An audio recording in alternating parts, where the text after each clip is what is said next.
page 249, and a little bit of 250. This is the diminished 7th arpeggios and scales and arpeggios. So just cover them. Again, the diminished 7th arpeggios look really, really ugly.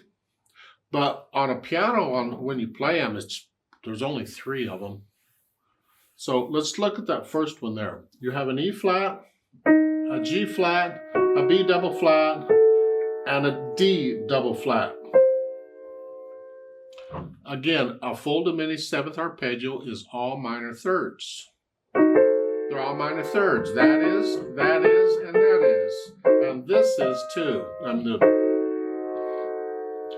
And on piano, there's 3 of these. You got one where the black keys, you have this in the middle, no black key here. And then you have another one where there's no black key here. And that takes care of all the black keys except for this one, and that's the 3rd one. This is the only black key. That's all there is. The fingering is the same for all the inversions and everything. So on this one, the 4th finger is going to play the black key, and so that takes care of these. And on these others, the 4th and 3rd finger play the black keys here, wherever they are. And the other fingers play the other keys. That's it. Here, they're starting with a B flat. We're here. So we're going to start with 3rd finger.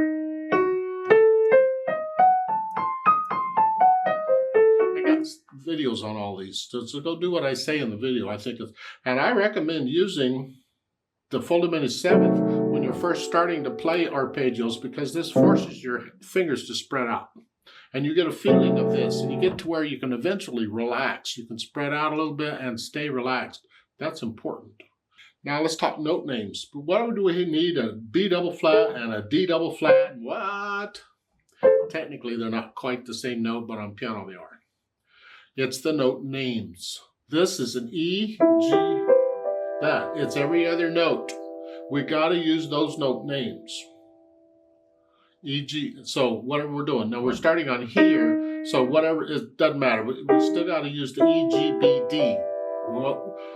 We're just altering E flat, D flat, or G flat. Now I need a minor third, so it's got to be this note. Well, a B, that would be a flat and a double flat. It's got to be a B double flat.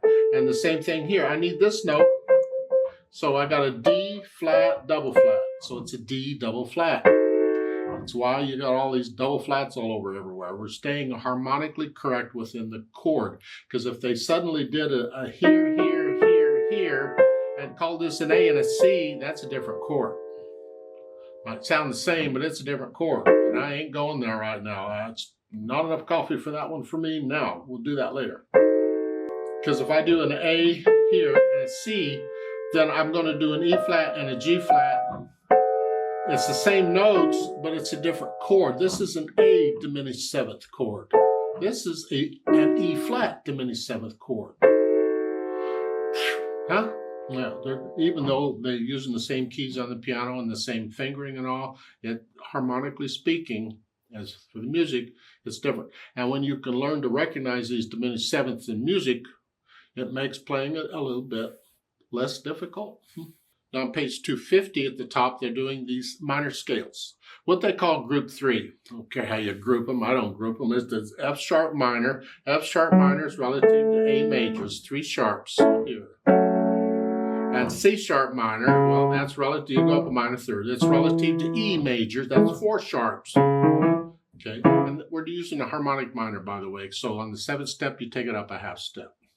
Then the G sharp minor here, well, that's relative to B major, so it's 5 sharps. This is fun, stick around. B flat minor here, well, that's relative to, go up a minor third.